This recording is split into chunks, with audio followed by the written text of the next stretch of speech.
We're all about recycling, but some things should just go into the trash, like old campaign signs that are paid for by a PAC that is supporting your opponent, something that's actually against the law. The legality of Idaho's abortion ban is also something that's getting its legality challenged by the nation's highest court. So today we're answering your questions about some statements made by the man who upholds the law in Idaho. If that washwoman wasn't here, all of Boise would evaporate. An Idaho icon is closing its doors this weekend after years of feeding friends with Italian comfort food. But what's going to happen to the watchful eye of the washwoman? Don't worry, she's not retiring just yet. Happy Friday. Thanks for being with us here on the 208. Very famously, the 2024 Idaho legislative session is over, and only a few weeks later, we appear to have our first lawsuit as a result from something passed in the session. Hawkins Companies, the Pacific Companies, and FJ Management have filed a lawsuit against the state of Idaho because of the blocked sale of the Idaho Transportation Department's old headquarters on State Street in Boise. The blockage was a part of the ITD budget that became law this session without the governor's signature. Part of that law blocks ITD's planned sale of the agency's headquarters, but it gives them more than $32 million to renovate it instead. When the budget became law, the company who placed the winning bid and thought they were going to buy the location on State Street, well, they released a statement saying in part that this governmental overreach is a massive waste of taxpayer dollars, and we're confident the courts will agree with this. And to the courts they are going. The lawsuit was filed late yesterday. Hawkins Companies CEO Brian Huffaker said in a statement today, quote, "We believe it is necessary to challenge the legislature's heavy-handed and plainly unconstitutional interference into a competitively built bid land sale. We are confident that the outcome of this litigation will be a win for small government and free market advocates across Idaho. We'll let you know how this plays out in the courts." We are less than a month away from the Idaho May primary elections, and I'm sure you've started to see a lot of campaign signs popping up. Signs all over my neighborhood, on fences and yards, all over the place. But maybe they look really familiar. Some folks are running for re-election, and also there are familiar names that might have not won in recent years, but they're looking to get back into politics. So on those signs, though, that are out there right now, at least one candidate for Ada County Commissioner is calling out their opponent for what they say are illegal signs. Yeah, there are very clear laws in Idaho on campaign signage, and we're talking about signs like this. Candidate Clyde Dornier says that these signs in support of Commissioner Ryan Davidson in Ada County, he has a problem with them. Well, a spokesperson writes to KTVB that the signs in support of Ryan Davidson say that they are paid for by conservative citizens for thoughtful growth. But this political action committee, a PAC, they have not and will not contribute independent expenditures supporting Ryan Davidson this cycle. These are signs, they tell us, that are likely from the 2020 election, in which the PAC supported Ryan Davidson in that cycle. The PAC endorsed Clyde Dornier, though, for Ada County Commissioner this cycle and contributed the maximum amount to the candidate back on April 12th. So what is the guidance here? I sat down with Secretary of State Phil McGrain at Jump in downtown Boise this week. We caught up to talk about elections, but we also talked about what candidates and voters should know about these signs. You know, it's interesting at this time of year because there's about 30 days till the primary election. A lot of our focus is on campaign finance laws and making sure candidates are reporting where their money's coming from, where it's going to. Your question about yard signs fits right within that. Candidates often will reuse yard signs. If they're running again, they'll use the yard signs from last time. That's pretty normal. We don't usually see too many materials from some of the political action committees that are out there being reused, but that can happen as well. I think one of the biggest things we're dealing with right now is just questions like, did someone put paid for by on their sign? Is someone reporting properly? I know both at the county level and at our level, we're trying to field through all those questions and make sure that candidates are following the law and following the rules. If a candidate had a previous endorsement on a bumper sticker or a yard sign, and do they need to go get that again, or is one endorsement good forever? You know, I advise all candidates, any endorsement should be for this specific cycle. You can't assume that someone's going to support you just because they supported you in the past. We've seen that in past election years where people have tried to recycle quotes and someone's like, time out. I no longer support that person because of a decision they made. I think in these cases, it's really best for a candidate to reach out to whoever their supporters were, confirm that they've got that support again before trying to leverage it for a new election cycle. And the Dornier campaign did get a response from Ada County, who they filed a complaint with. And long story short here for you, they want some action items. And here's what they say, quote, if Mr. Davidson and the Political Action Committee do not find or come to an agreement to either have the signs remain or removed by Friday, April 26th, today, the issue will be escalated to the Secretary of State's office for further action. So Mr. Davidson needs to get the PAC's endorsement to keep the signs up, or he needs to take them down by the end of today. And I did reach out to Commissioner Davidson. He did not immediately respond to our questions, but we'll keep an eye on it for you. It's Friday. You know what that means? We're taking time to look back at some of your questions from the week. We got a few about the Supreme Court hearing on Idaho's abortion ban, specifically about Idaho's Attorney General Raul Labrador's involvement in the case. We'll start with Tracy and Cuna asking, did our Attorney General argue the case in front of the Supreme Court of the United States, or did Idaho pay an outside law firm? Good question. So Attorney General Labrador was in the Supreme Court physically. He was in there for the proceedings, but he wasn't the one speaking. It was actually Josh Turner who spoke in front of the United States Supreme Court, and he's a lawyer and the chief of constitutional litigation and policy on the Attorney General's team, the expert. So no, Idaho did not hire an outside law firm for their day at the Supreme Court. Next question. Why isn't anyone asking AG Raul Labrador to produce evidence that the hospitals are lying about sending pregnant women out of state for emergency abortions? St. Luke's chief doctor is being accused by the Attorney General of spreading misinformation. Yeah, these are big comments, and we've seen a lot of these like this to us specifically and out on social media. And Attorney General Labrador was very specific in his words at the Supreme Court, most notably in the interviews after the proceedings. He said that he hopes that hospitals aren't creating political strife. But yes, lots of questions about how Labrador addressed the situations and the implications he directly talked about or implied about St. Luke's or Idaho hospitals in general. But I just wanted to replay his comments on the topic, and then we'll talk about them. So I have asked emergency room doctors what this is all about, because I want to be informed about what's happening in Idaho, and they're saying that they don't know what this is about. So I would like to get some more information on this. In my opinion, if somebody's being transferred out of the state of Idaho whose life is in jeopardy, that actually doesn't conform with their practice and the things that they're supposed to be as doctors. So I would hate to think that St. Luke's or any other hospital is trying to do something like this just to make a political statement. So a summary for you, AG Labrador says that he personally spoke with ER doctors and that they did not see what's being reported, including by us. We spoke with the chief medical officer there. So maybe the people that Labrador spoke with aren't seeing or hearing the same things. I don't know why. There could be a lot of reasons, but it sounds like to me personally and our 208 team that AG Labrador and the St. Luke's leadership team, they need to sit down in a room and talk this through directly. And I'll tell you this, we are more than happy to help arrange it.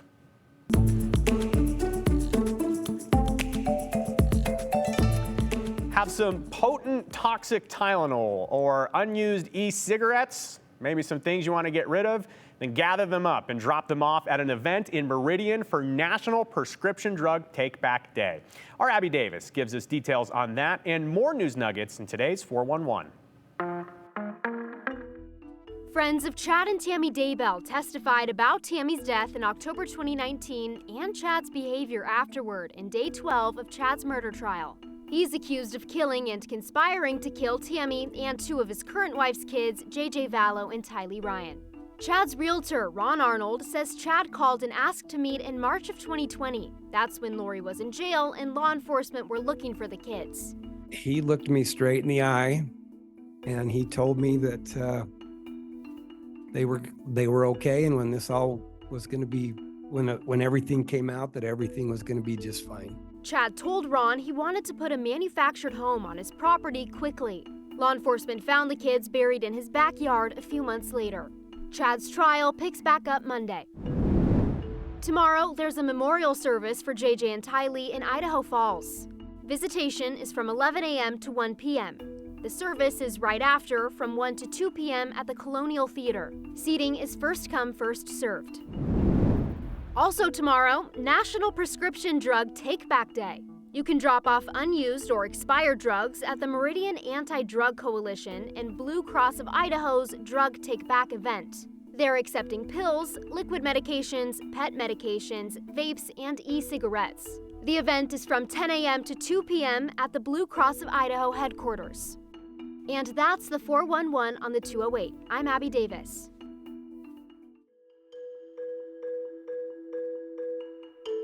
If you've ever been down Vista Avenue in Boise, chances are you've seen Betty the washwoman wiggling her hips on top of the Cucina Di Paolo sign.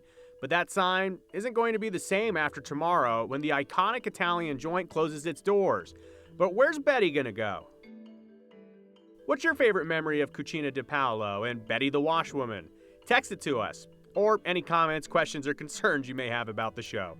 Our number, 208-321-5614. Don't forget your name and hashtag the 208, and please keep them clean, concise, and clever. We'll show yours and probably others live at the end of the show.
The Maytag Wash Lady, a fixture over Vista Avenue since the 40s, near as anyone can remember. Growing up in Boise, she's a landmark. A spot on Boise's compass that at one time pointed the way to just about anything. Well, you know where the old Wash Lady is on Vista?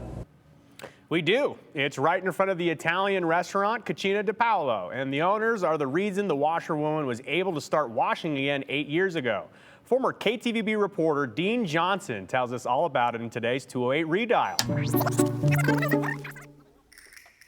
She's been known by many names over the years. She's been named Maud and Nancy and Shirley. But now Paul Wegner simply calls her Betty. Moved in here 8 years ago. That's the name that was with her, and that's the name we're going to keep while we're here. Although businesses have come and gone, Betty has washed the same pair of clothes ever since the 1950s. We just happen to be a restaurant in Betty's home. But this past December, Betty went on vacation. Oh, people were worried sick. Like many things, old age eventually caught up, and Betty the washer needed some much-needed repairs. So thanks to Bruce Wittig, Betty is now set on timers and is completely temperature controlled. So she shuts off at night and turns on in the morning.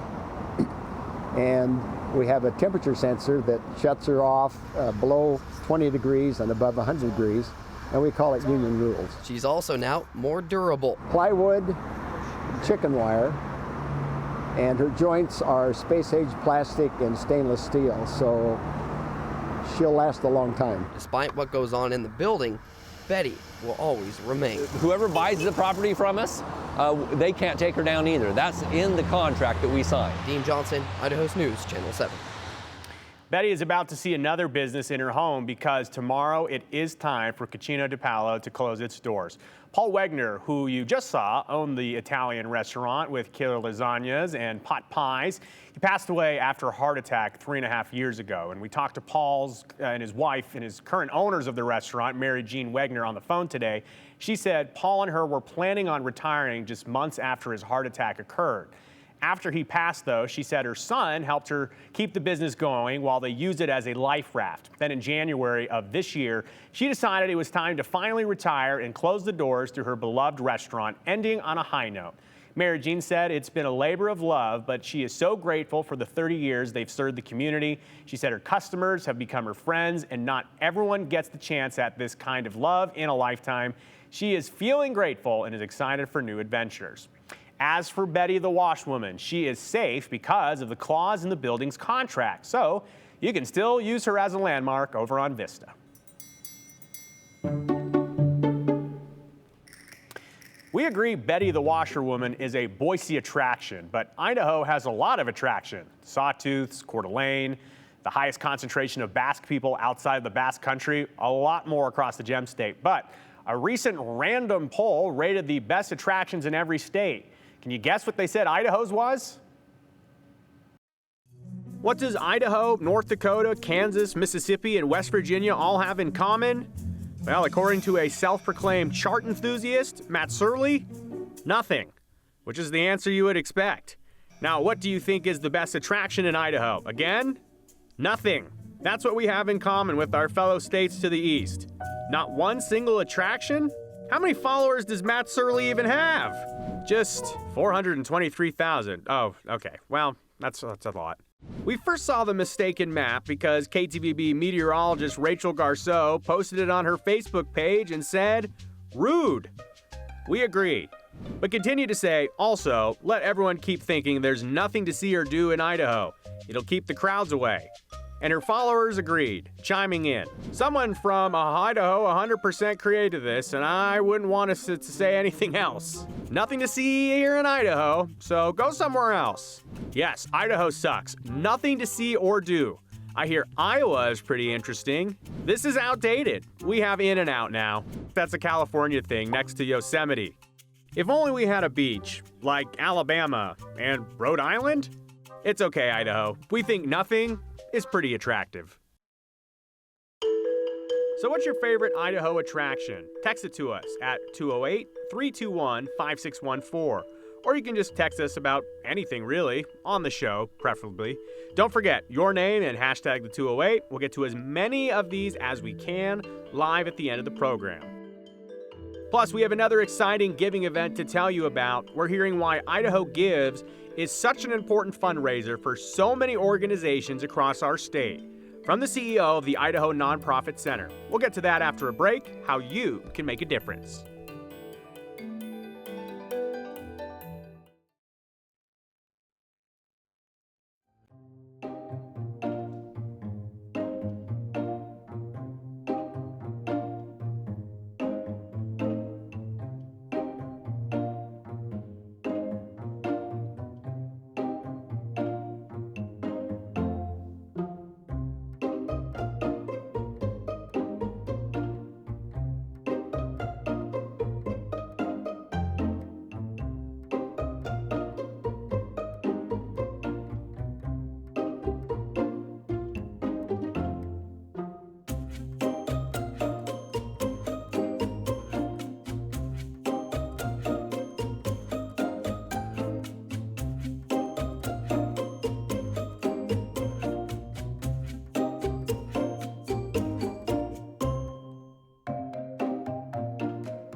We've got pretty stereotypical spring conditions on tap for this weekend. Valleys will be seeing windy conditions continue tonight and tomorrow. We've also got some widely scattered showers expected for the mountains. Even a few isolated thunderstorms are possible, and those temperatures will be staying on the mild side, pretty close to average for this time of year. So that's what we're expecting for the weekend. Specifically for tomorrow, the Treasure Valley locations will see the possible wind gusts get a little bit lower than what we're seeing today. In the mountains, again, we've got those chances for showers. And over in Twin Falls, we'll see those maximum wind gusts increase, so even more wind than what we've seen thus far today. So that means if you're going out and about tonight or tomorrow, the dew will be done with those windy conditions. Definitely tonight. I'm speaking from personal experience because if I stepped outside right now, that's what would be happening to me. We've also had some thunderstorms in central mountain areas, and you can see a lot of that falling at higher elevations, some of that even falling as snow over towards Sun Valley. That snow level right around 6,000 to 6,500 feet.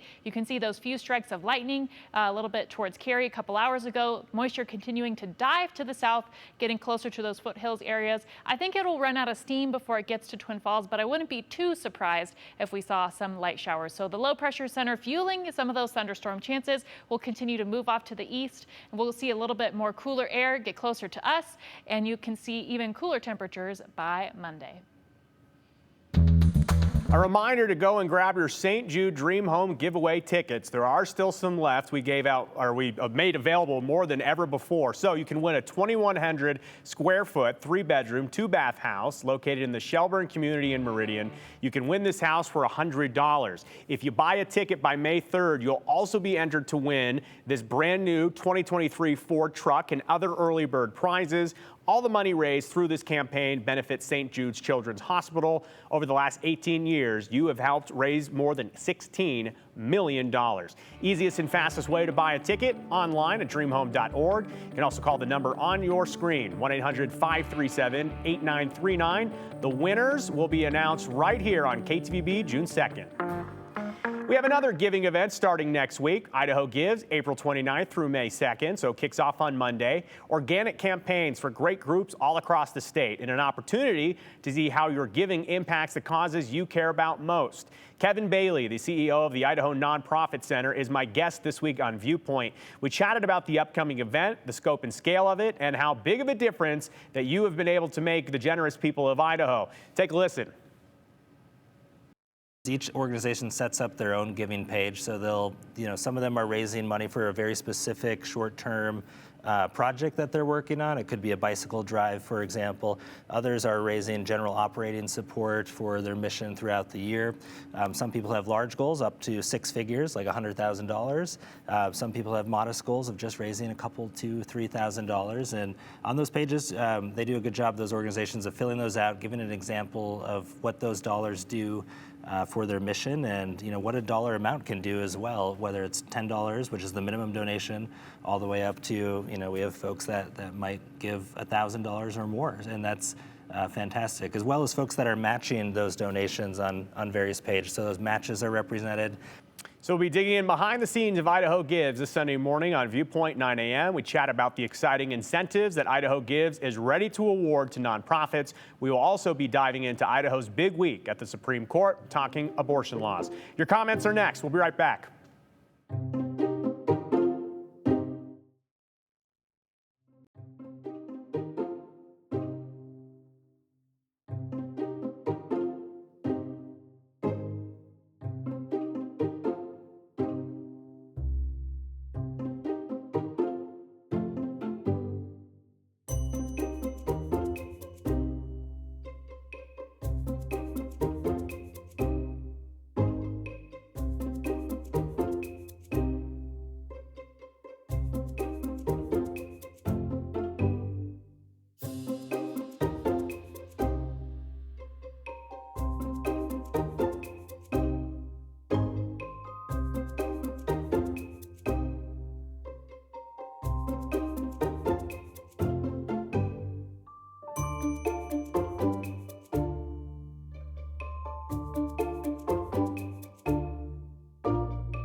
All right, it was my favorite segment in college. It was called Rapid Fire. Let's do it. Who are you going to believe, a doctor or a lawyer? Just saying. Mark in Boise on the Idaho Supreme Court conversation. This person says, just wondering, is Dr. Labrador taking new patients? That's Ron in Meridian. Let's talk about some attractions across Idaho. This person says, my favorite memory isn't necessarily the restaurant, but the owners, Paul and Mary Jean. And I want to be very clear, we're talking about Cucina Di Paolo. They catered our wedding in 2004 and made food for over 150 guests and had menu options for all taste.